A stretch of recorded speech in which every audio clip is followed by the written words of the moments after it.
नमस्कार। आज इस क्वेश्चन को देखते हैं। ये एमपी बोर्ड में 2024 में पूछा गया था और 4 मार्क्स में आया था, मतलब 4 नंबर के लिए सवाल पूछा गया था और धारिता से रिलेटेड है। क्वेश्चन सुन लीजिए। 3 पिको फैरेड, 4 पिको फैरेड व 5 पिको फैरेड धारिता वाले 3 संधारित्र पार्श्व क्रम में 120 वोल्ट की बैटरी से जुड़े हैं। संयोजन की कुल धारिता व प्रत्येक संधारित्र पर आवेश ज्ञात कीजिए। पार्श्व क्रम का मतलब होता है समांतर क्रम। तो 3 कंडेंसर दिए हैं हमको, उनकी धारिता एक की 3 फैरेड है, 3 पिको फैरेड है, दूसरे की 4 और तीसरे की 5। अब इसका हल देखते हैं। सॉल्यूशन।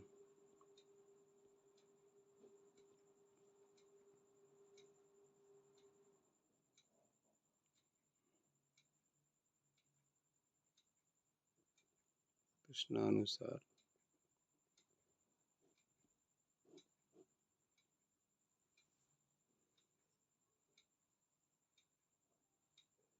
पहला कंडेंसर जिसकी धारिता 3 पिको फैरेड है, दूसरा कंडेंसर जिसकी धारिता 4 पिको फैरेड है, तीसरा कंडेंसर जिसकी धारिता 5 पिको फैरेड है।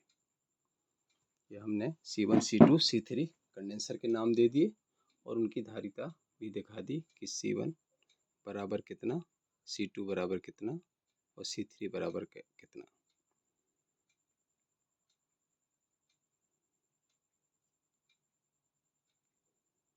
अब ये समांतर क्रम में जुड़े हुए हैं। पार्श्व क्रम का मतलब होता है समांतर क्रम। तो देखिए,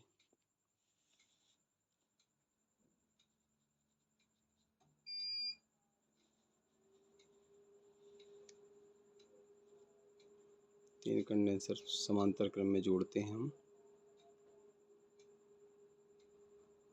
1 2 3।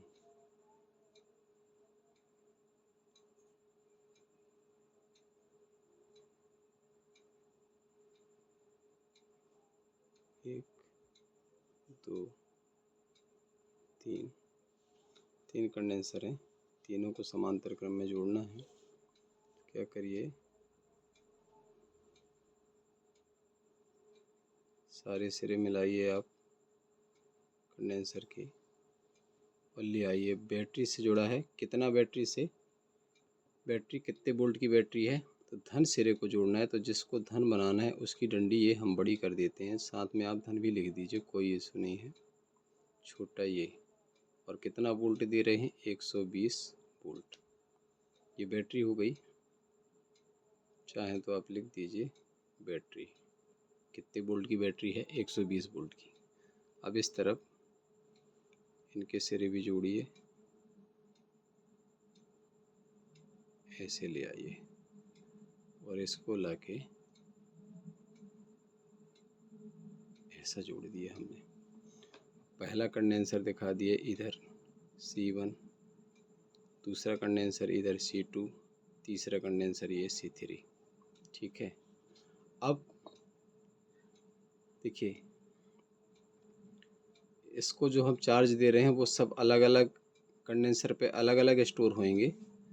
तो मान लीजिए C1 पे आवेश स्टोर हो रहा है, जो क्या है कि Q1 है। C2 के लिए आप मान लीजिए Q2 है, C3 के मान लीजिए Q3 है। ठीक। अब देख लीजिए, डायग्राम बना दिया मैंने, ये दिख रहा है आपको। ठीक है, दिखने लगा होगा डायग्राम। ठीक है, ओके। पहला कंडेंसर का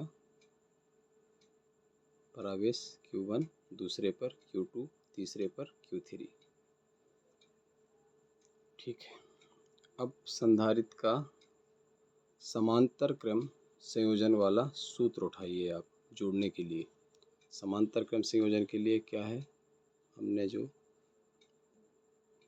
कुल धारिता के लिए C बराबर C1 plus C2 plus C3 समांतर क्रम संयोजन का अभिष्ट व्यंजक जो या कुल धारिता के लिए जो व्यंजक निकाले थे वो क्या है, C बराबर C1 plus C2 plus C3।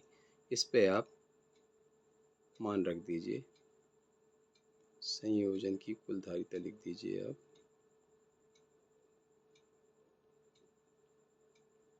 कुल धारिता कैपेसिटी C बराबर क्या हो जाएगी, C1 की वैल्यू रख दो आप, कितना है C1 3 पिको फेरेड, C2 कितना है 4, C3 कितना है 5, 3 4 7 और 5 कितने हो गए 12 पिको फेरेड। एक आंसर ये आ गया, संधारित्र की कुल धारिता हमको कितनी मिल गई 12 पिको फेरेड। एक आंसर ये हुआ। अब क्या कहता है क्वेश्चन,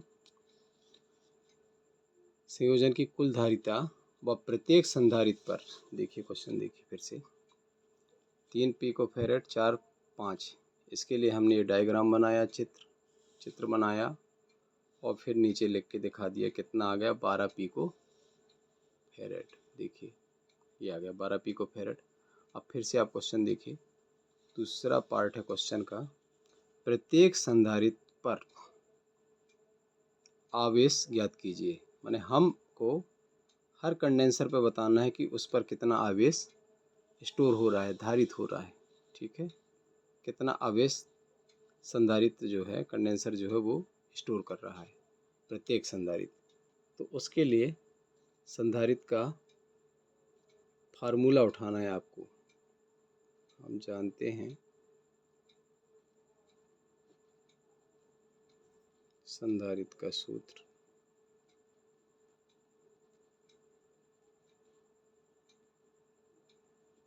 C बराबर Q अपॉन V, ये जानते हैं आप।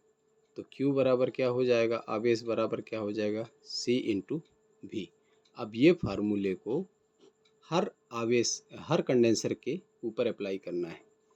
तो प्रथम संधारित्र C1 पर कुल आवेश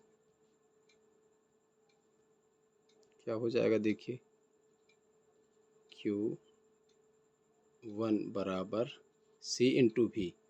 धारिता कितनी है 3, V कितना है ये देखिए चित्र में मैंने लिखा है, आपको दिख रहा होगा 120 वोल्ट दिख रहा है, ये 120 वोल्ट लिखा है, सवाल में भी दिया है। तो इसका आप क्या कर दीजिए, गुणा कर दीजिए, मल्टीप्लाई कर दीजिए, 3 गुणित 120 कर लीजिए, 12 तिया 36 360। अब आपको क्या बोलना है PC, पिको कूलाम। ठीक, ये आ गया प्रथम संधारित्र C1 पर कुल आवेश। इसी प्रकार द्वितीय संधारित्र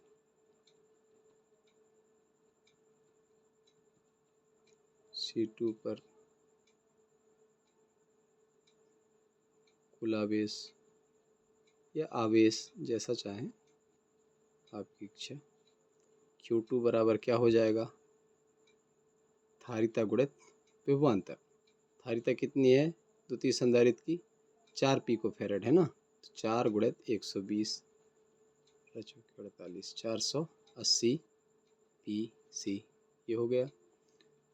तृतीय संधारित्र